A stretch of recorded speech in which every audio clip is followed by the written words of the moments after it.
Hello you clammy gits, and welcome to the Warhammer channel. My name is Ian, and in this video we'll be delving into the dank, mould-infested caverns of the mortal realms and wrangling with the toothy fungal menace known affectionately as the squig. The Gloomspite Gitz, the night goblins. Whatever iteration of Warhammer hobby these troglodytic terrors have appeared in, I've always found myself collecting and painting them. In fact, these sneaky little hoodlums and their wacky menagerie of squiggly beasts were a huge part of what got me into the hobby as a whole, when I was but a little git. And they've remained largely unchanged thematically and aesthetically. To me, this army just embodies Warhammer.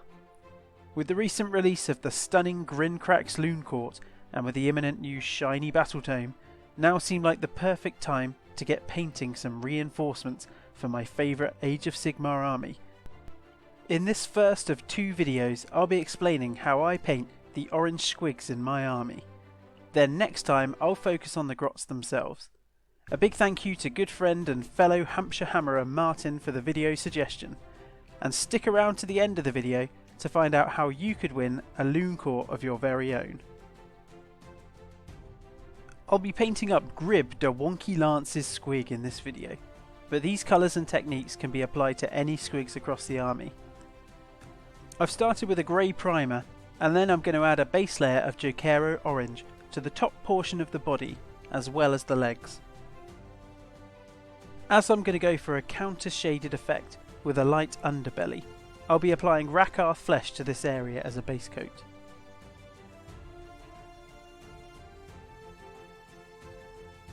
With the two main colours mapped in, I'll be applying a diluted wash of Agrax Earthshade, just to make the details stand out and help as I go onto the layering.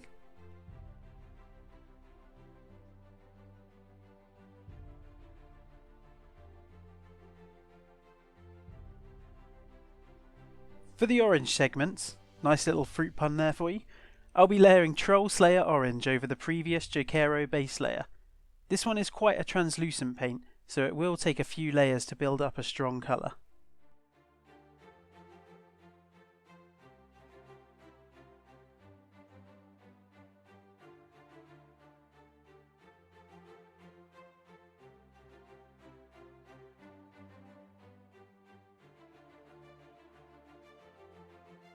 Next, I'll be doing the same with the underbelly, using pallid witch flesh to really push up the brightness of that squiggly tummy.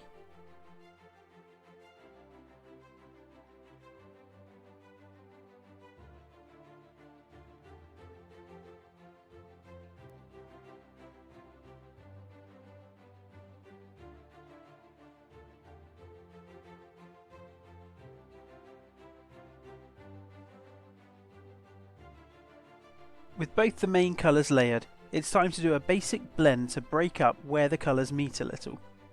Starting with Troll Slayer, I'll be adding increasing amounts of pallid witch flesh and diluting it, slowly building up a basic gradient.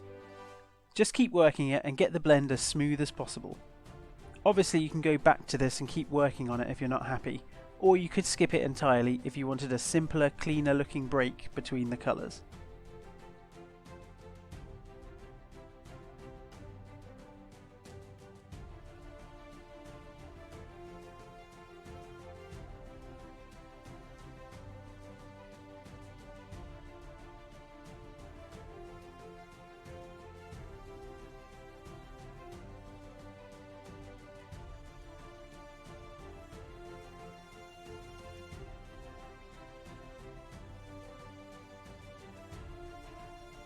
Now it's time to highlight the underbelly using pure white.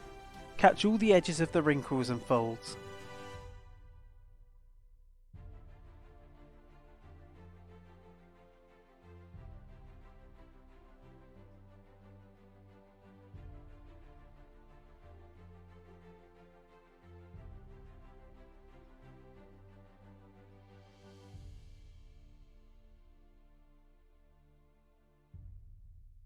I'm next going to apply a diluted wash of Agrax Earthshade to dull the bright white slightly and to bring out those details again.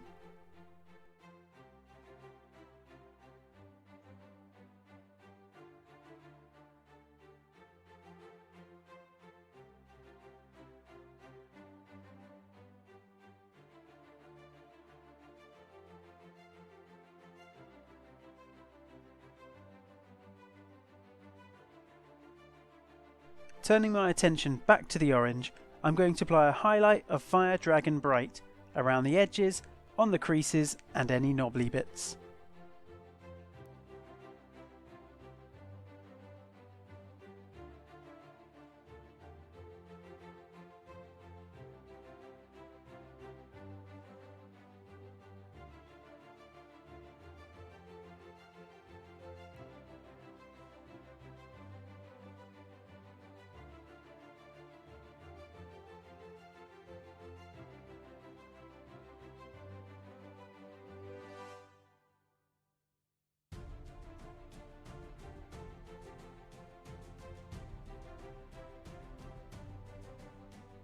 I'll then add a top highlight of Lugganath Orange, bringing out the areas closest to the edge.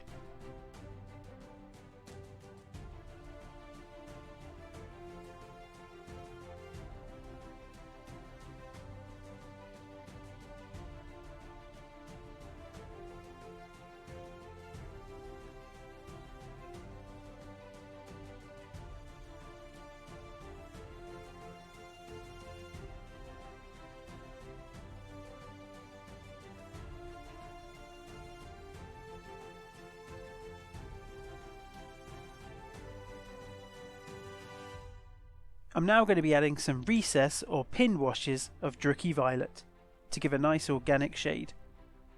On the underbelly segments, I'll dilute this so it doesn't overpower the light tone.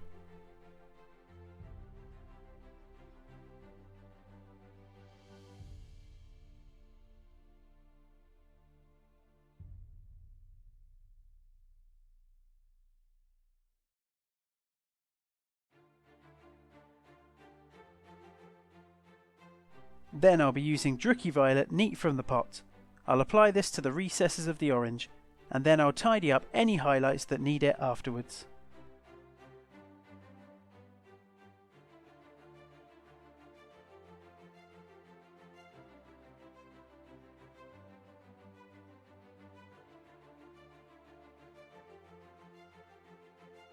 With those main colours now applied to our squig, it's time to work on some of the detailing, starting with everyone's favourite, the eyes.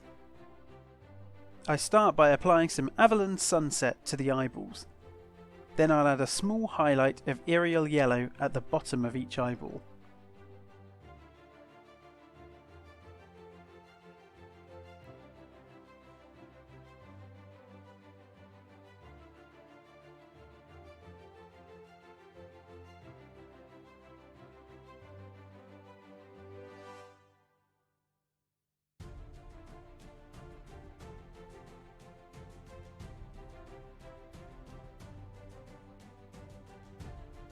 Now it's time to hold your breath, push your wrists together and think of Loon King and Country.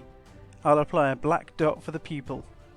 You might have noticed as I've been painting the eyes, I paint the right eye as I look at it, the usual way up, and flip the model over to do the left. As a right-hander, this makes sure I'm not painting across the model, and obviously if you're a left-hander, you can do it the opposite.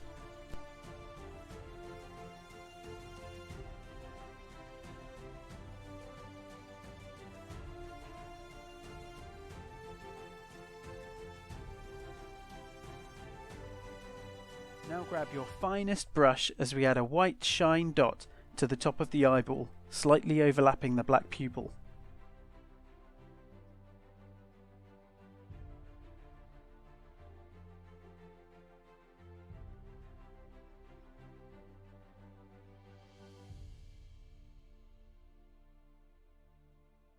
Now let's work on those lips that even a mother wouldn't kiss. We're going to go fleshy, so we'll base coat the lips with Bugman's Glow, and we're also going to apply some of this under the eyes.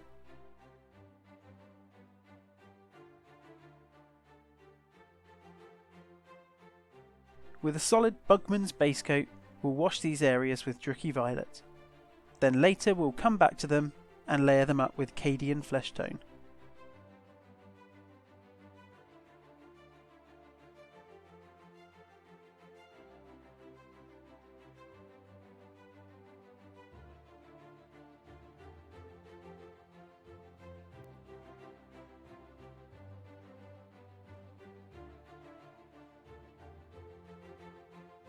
We'll next be applying a highlight using Kislev Flesh. We're going to apply this in a stripy manner, which should help build in some texture.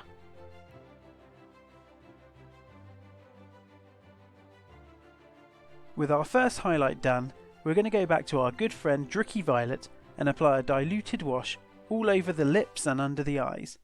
This will really help to add some more depth. We'll then add a final layer of stripy Kislev highlights, focusing on the edges.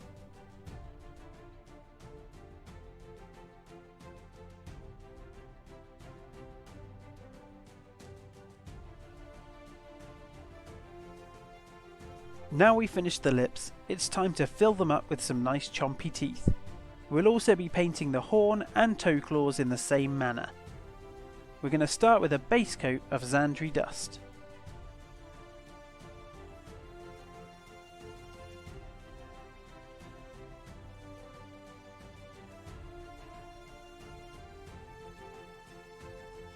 With those areas base coated, we'll now apply a wash of Agrax Earthshade.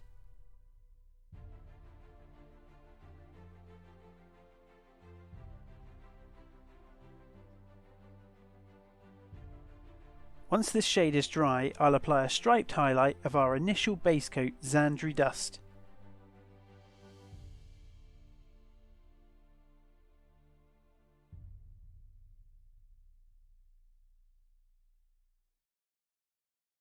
Next I'll repeat this with Ushabti Bone, focusing slightly higher up on the teeth and bone, following the highlight lines we've just laid down.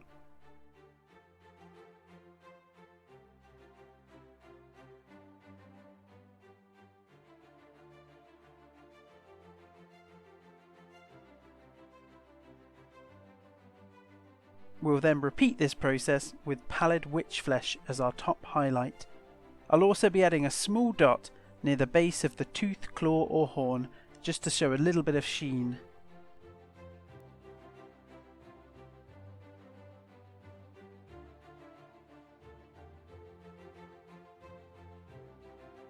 Then as a final touch, I'll apply a small amount of Agrax Earthshade at the base of the teeth, horn and claws.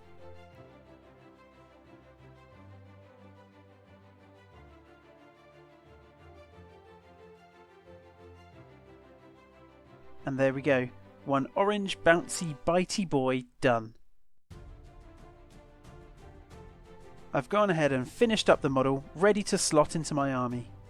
I'll do a follow-up video where I'll explain the process I used on my grots, so let me know which member of the Loon Court you'd like me to work on next. And if you'd like to win said Loon Court, like, subscribe and comment, including your answer to the following question. What is the Loon King's name?